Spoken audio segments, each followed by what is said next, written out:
Let's start with a movement-based strategy, the Sight Word Scavenger Hunt. Kids love to move, and this game lets them learn while they're active. Write sight words on index cards or sticky notes and place them around the room. Then call out a word and have your child run to find it. You can even flip it. Let your child choose a card first and read it back to you. Then they can run to find it. This activity builds recognition quickly because they're combining movement, excitement, and learning.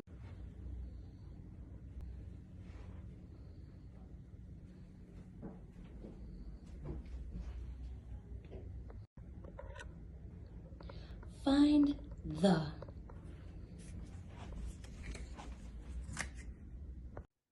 And that's a scavenger hunt, a simple way to make sight words active, playful, and effective. Just a few minutes a day can build fluency and confidence.